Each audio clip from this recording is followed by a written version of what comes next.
네, 다음은 주말장의 뉴욕장의 흐름을 살펴보겠습니다. 우리 시장에도 금요일에 장중에 좀 많이 반영이 됐던 뉴스들이 다시 한번 또 주말 뉴욕장에 영향을 미치는 모습이었는데요. 호재거리 또 없었습니다. 네, 어떤 부분들 중요하게 점검해 주실지 최현지 전문가 함께 해볼게요. 전문가님 어서 오십시오. 안녕하십니까. 계속해서 뉴스 팔로우가 업데이트 되는데 재료는 똑같았던 것 같은데요. 네. 주말에도. 예. 미국 증시 러시아 우크라이나 휴전 불발에 따라서 시장이 부담감 줬고, 그 다음에 골드만삭스 성장률 전망치 하향도 시장에 부담을 주면서 모두 하락했습니다.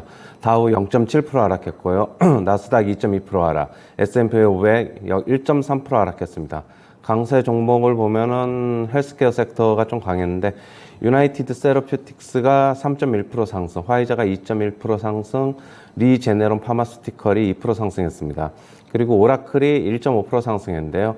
울프 리서치 측에서는 매출 증가세가 견고하고 경영진의 매출 및 이익률 확대의 자신감에 좀 주목할 필요가 있다 얘기를 하고 있습니다.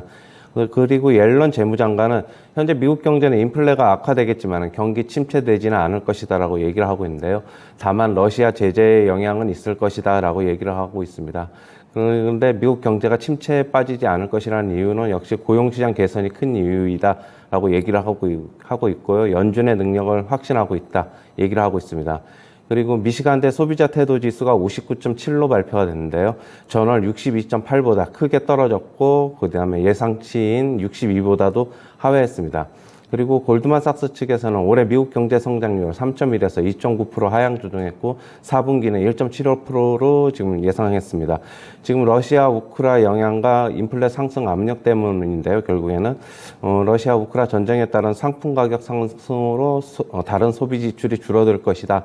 지금 얘기를 하고 있고요. 지금 경기 침체 위험이 높아지고 있다. 20에서 35% 정도를 예상하고 있습니다. 그러나 이제 가장 기본적인 시나리오는 미국 경제는 성장을 지속할 것이다. 얘기를 하고 있습니다. 그리고 골드만삭스 측에서는 S&P 500을 4,900에서 4,700포인트로 하향 조정했는데요. 아직 최악의 상황은 오지 않았다라고 얘기를 하면서 S&P 500이 3,600까지 빠질 수 있다. 얘기를 하고 있습니다.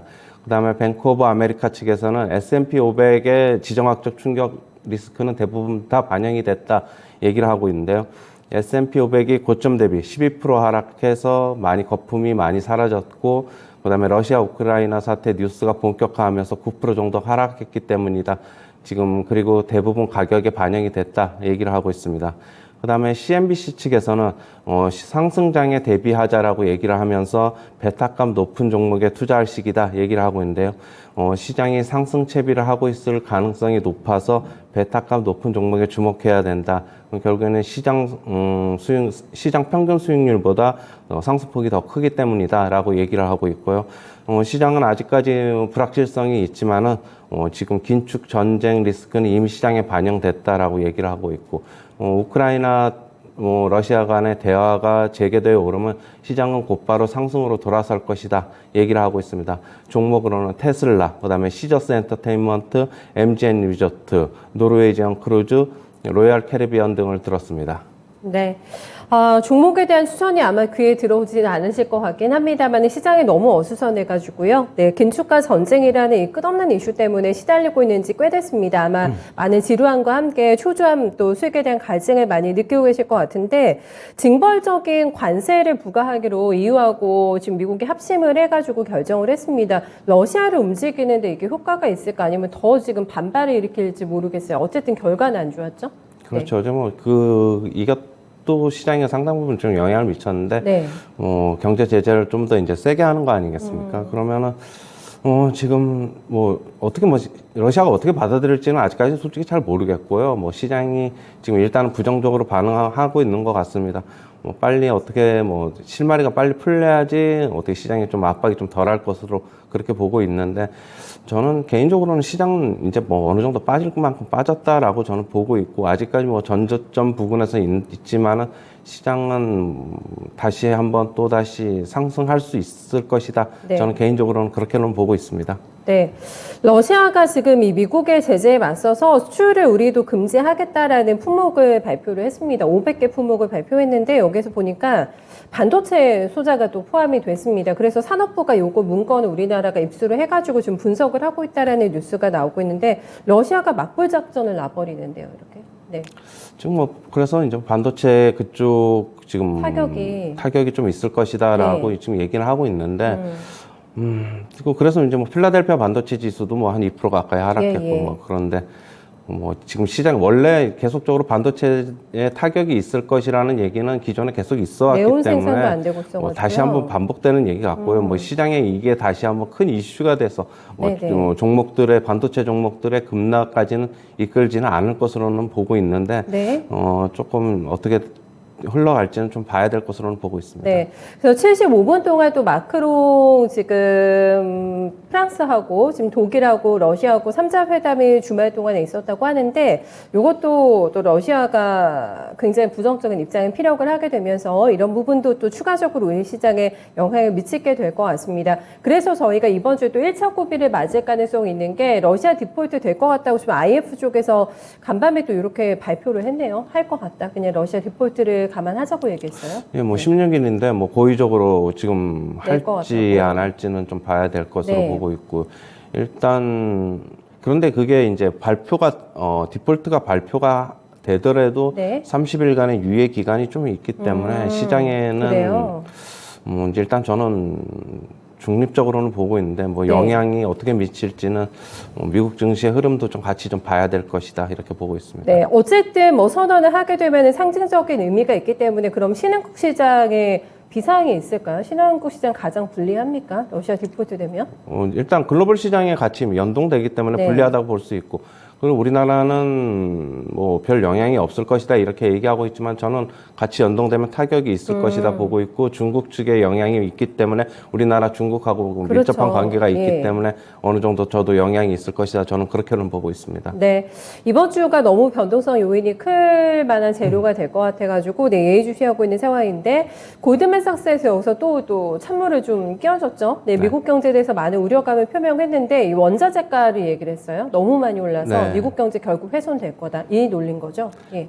결국에는 그것 때문에 다른 제품의 소비를 네. 줄일 것이다. 그러면서 이제 성장률이 안 좋아질 것이다. 미국 경제는 뭐 3분의 2가 내수이기 때문에 그렇죠. 소비가 줄어들면 타격을 입는 것은 뭐 당연하기 때문에 네. 그런 전망을 내놓은 것으로는 보고 있습니다. 아까 저희가 뭐 골드만에서는 전망치를 200포인트 기준보다 내려잡았다 이렇게 전해드렸는데 3,600까지도 보는 쪽도 있다고요? 네, 제가 이제 기술을? 아까 말씀드렸는데 예. 골드만삭스 측에서는 아직 뭐 최악의 상황은 오지 않았다. 가장 비관적인 시나리오는 3,600까지 하락할 수 있다. 그렇게 지금 얘기를 하고 있습니다. 그 정도 되면 시장은 초토화되는 상황으로 봐야 되는 거겠죠? 물론 그렇습니다. 3,600 지금보다 은요? 한 예. 15% 정도 더 빠지기 때문에. 빠지기 예. 때문에 알겠습니다. 그 정도로 지금 뷰를 잡기가 쉽지가 않은데요. 그렇죠? 4,200과 3,600은 굉장히 큰 괴리가 또 갭이 있는 상태이기 때문에 그 안에 또 발생할 많은 변수들 때문에 추가적으로 하방이 굉장히 깊게 열릴 가능성까지 함께 좀 점검을 하고 있다고 합니다. 그래서 아마 이번 주에도 원자재가에 굉장히 우리 시장도 민감할 것 같아요, 전문가님. 유가라던가 뭐 여러 가지 금속 가격들.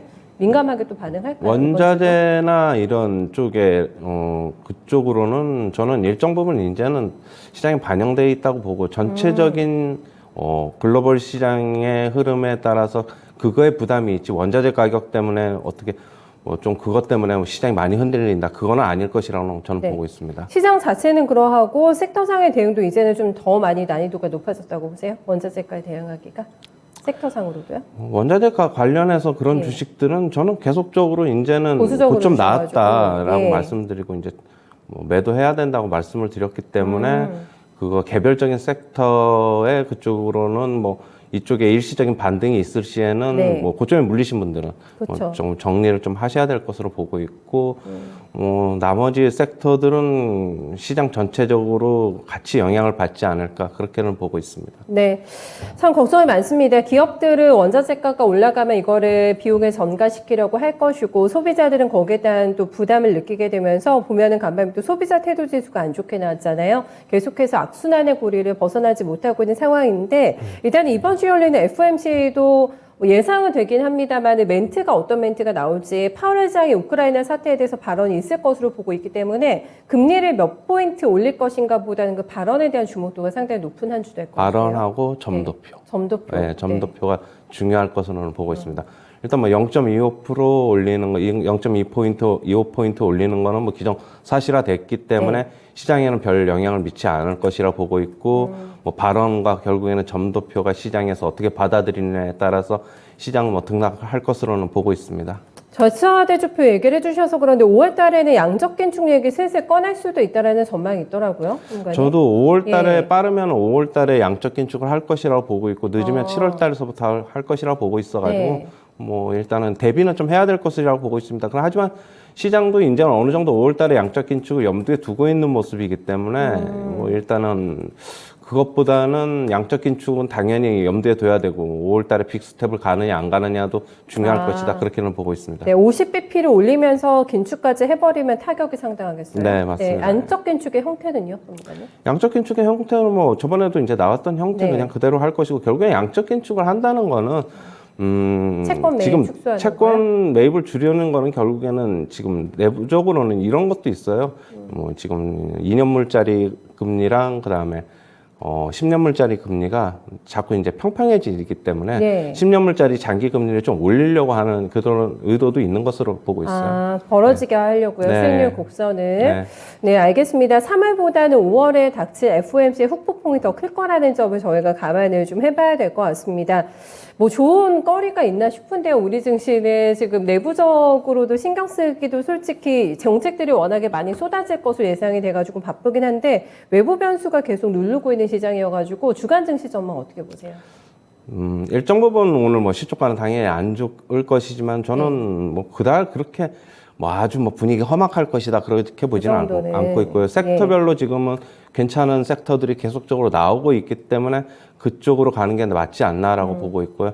역시 리오프닝 관련이 다시 한번 이제 뜨고 있기 때문에 그쪽으로 좀 더 집중해봐야 될 것으로 보고 있고. 네. 그다음에 제약바이오 쪽에서도 어떤 차트상으로도 쌍바닥이 이미 나왔고, 그다음에 윤석열 당선자가 제약바이오 쪽에서도 어떤 계속적인 좋은 공약들을 예전에 내놨기 때문에 그걸 이제 이행하는 그런 기대감도 있기 때문에 제약바이오 업종들도 좀 긍정적으로 바라봐야 되지 않나 그렇게는 보고 있습니다. 네, 괜찮은 섹터들이 나오고 있다라는 그의 솔깃한 또 얘기를 해주시면서 바로 리오프닝으로 연결해 주셨는데 오늘부터는 그냥 자가진단 키트로 해서 양상 나오시면 확진자로 판정이 된다고 합니다. 그게 이제 오늘부터 바뀌는 제도라고 할 수가 있겠고 지금 유아 쪽에서 발생이 많이 돼가지고 백신 접종도 오늘 브리핑이 있을 거라고 합니다. 5세부터 12세까지 백신 접종과 관련해서 정부의 정책도 발표가 될 것 같은데 힘 더 받을 거라고 보시나 봐요? 리오프닝 관련주가? 네, 뭐 그렇죠. 저는 계속적으로 좀 그렇다고 보고 있고 유가는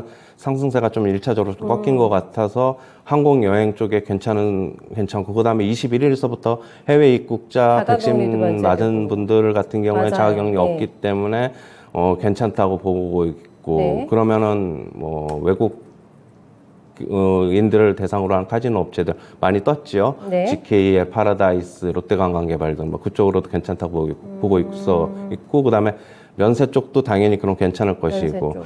지금 항공 쪽의 티켓 가격들이 기존에 많이 좀 세일을 했었는데 네. 다시 이제 원점으로 거의 또 벌써 되돌아간다. 국제선 노선이 네, 네. 벌써 얘기도 들리고 있고 네. 그리고 그다음에 5월서부터는 본격적으로 여행이 이제 우리나라 측에서도 이제 외국으로 나가는 것도 본격화될 것이다라는 전망도 쏙쏙들이 나오고 있고 네. 지금 실질적으로 하나투어 같은 경우에 뭐 굉장히 좀 예약이 좀 많이 늘었다는 그래요? 얘기도 있고 좀 그래가지고 괜찮게 보고 있는데 지금 리오프닝 관련주 중에서는 지금 화장품이 좀 부진하죠. 아무래도 지금 중국 사드에 대한 추가 배치에 대한 또 우려감도 같이 맞물려 있어서 그런 그렇죠. 것으로 예. 보고 있고 하지만 윤석열 당선자는 결국에는 마스크를 벗게 할 것이다라는 예측에 의하면은 결국은 색조 화장품 쪽은 괜찮지 않을까. 네. 실내 쪽은 아무래도 낄 수 있겠지만은 그다음에 야외 활동할 때는 마스크 벗을 수 있다. 네. 그럼 뭐 토니모리, 연우, 클리오 이런 색조 화장품들은 뭐 지금 기초 화장품 쪽인 아모레퍼시픽이라든가 LG 생활건강보다는 네. 오히려 상승폭이 더 강했기 때문에 그쪽은 괜찮지 않을까 그렇게는 보고 있고요. 지금 중국 쪽에 추가 사드 배치에 대한 우려감 때문에 아모레퍼시픽이라든가 LG 생활건강은 좀 우려가 되고 있는데 저가 쪽에만 영향을 미칠 것이다라는 예상도 있고 지금 LG 생활건강 후나 아모레퍼시픽의 지금 설화수 같은 경우에는 매출 신장률이 그래도 상당히 좋았다 작년에. 그렇다고 본다면 앞으로도 괜찮을 것이다. 뭐 그런 전망도 있기 때문에 좀 그러나 이제 색조 화장품이 더 낫다고는 보고 있습니다. 네, 준비해주신 쪽으로 저희도 전략 잘 확인해 보겠습니다. 말씀 잘 들었어요. 네, 감사합니다.